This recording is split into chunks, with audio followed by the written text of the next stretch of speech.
Welcome to Section 420, Talkin Yankees, the podcast. Well, the Yankees bounce back a little bit in Oakland, take 2 out of 3 against the hapless A's. Really should sweep. It's kind of embarrassing, but of course, you got the perfect game from Domingo Germán there, so it makes up for that pit in the stump you had in the first game that the Yankees dropped 2-1. So again, it's not a series you're going to go wow-wee over, but there are some good things you'd like to see. I mean, the offense finally came alive, especially in the last 2 games there.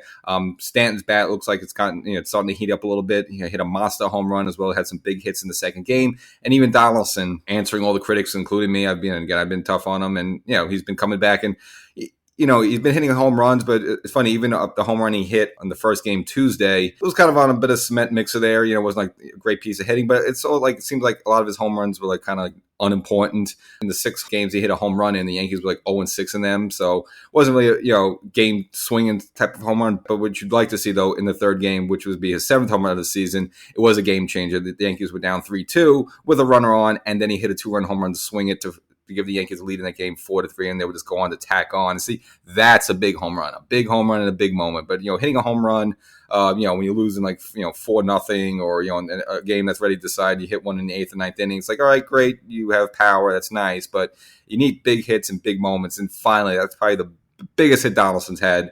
Biggest home run he's had. I mean, all his home runs have been hits, but that's the biggest one he had in that third game of the season. He was able to swing the score from 3-2 to 4-3 Yankees, and again the Yankees attacked on from there.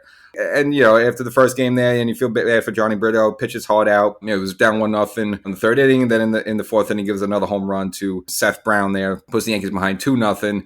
And that's basically, they get the home run, as mentioned, from Donaldson. Great, 2-1. And the Yankee offense from there just, whimpers out.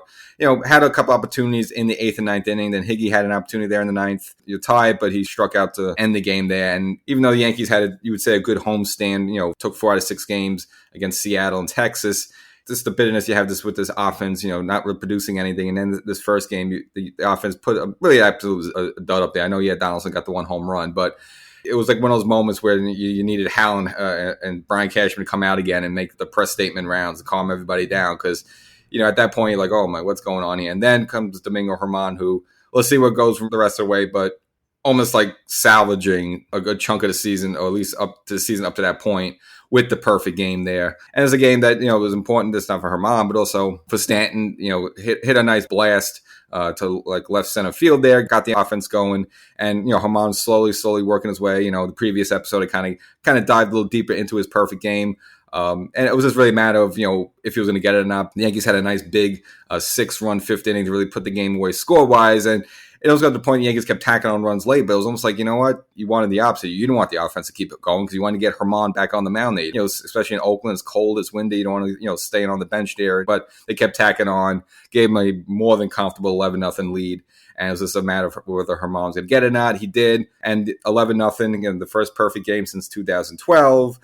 That's actually the biggest score of someone throwing a perfect game, 11-0 there. Germán, let's just see, he could very well go out, get clunked around his next start there. So, I just think it's like, he's got good stuff, and it's just sometimes you catch the right team at the right time. Oakland's not exactly a powerhouse team, so, if you're going to get a perfect game against somebody, Oakland is a team to do it. They're just kind of horrible just with the hitters, so, you're not exactly facing, David Ortiz and Manny Ramirez in their prime there in that lineup. So, but for people to say, well, that team's terrible, it shouldn't count. It's still a perfect game's tough. I mean, you got a couple situations where you had 3 balls on somebody. Hey, you got to execute that pitch, and you got to throw a strike when the hitter knows the strike's coming. And yeah, the lineup's not impressive, but it's still, you still have to have control. You still got to throw a good game. Even a single A team could get a hit against you. So people are trying to like poo-poo his perfect game in that way.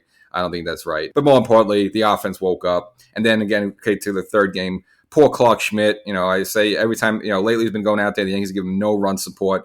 And this was, the case in this game until finally the Yankees finally came to the rescue for him and gave him his third win. He should have at least 5 or 6 wins. He's pitched, not great, but he guts it out there for about 5 innings and change. But the offense never scores from him. He maybe holds the team to 2 runs or 3 runs, and he never gets any help there. But finally, the offense woke up for him. Now, IKF got it started off early on, gave the Yankees a 1-0 lead with a home run, and the center fielder tried to grab the ball, catch it. The ball actually took the glove off the poor center field and went out over the wall for a home run there. So kind of embarrassing for him. But Oakland did answer with 3 runs, and the Yankees were behind 3-1.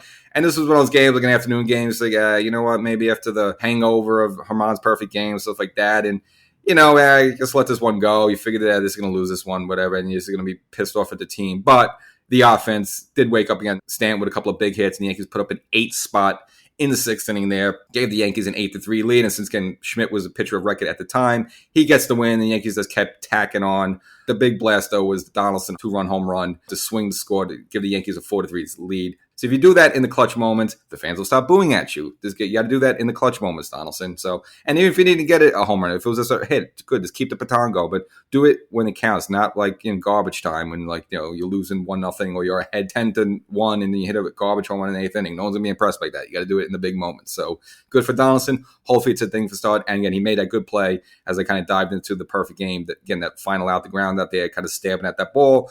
Again, it wasn't easy there, and you get maybe Peraza doesn't make that play. Maybe he bobbles it a little bit, but Donaldson, hey, he got a glove on, he got hit, so you got to give Donaldson as well as Rizzo some credit for their defense for Herman's perfect game. And the Yankees go away, take 2 out of 3 against Oakland. Again, it's a little bit of fool's gold. I know they scored 22 runs in the last 2 games there, but it's Oakland, so take it with a grain of salt there. And like I said, the offense is back and now they're alive, but you like what you're seeing, though, especially Stanton, because again, he's got to carry the load until Judge comes back. And it looks like Judge did some catching on the field there just to get a little sweat, get a little workout, so that's good. Still have no timetables or anything that happened. Now, he was officially named to the All-Star team, but I really can't see him playing. I mean, it'd be very irresponsible for him to do that. No, I don't think he would do that. So great. Maybe he'll be there. I don't know. Maybe he'll travel, take some photos. That's about it. I can't see him playing that game or anything like that.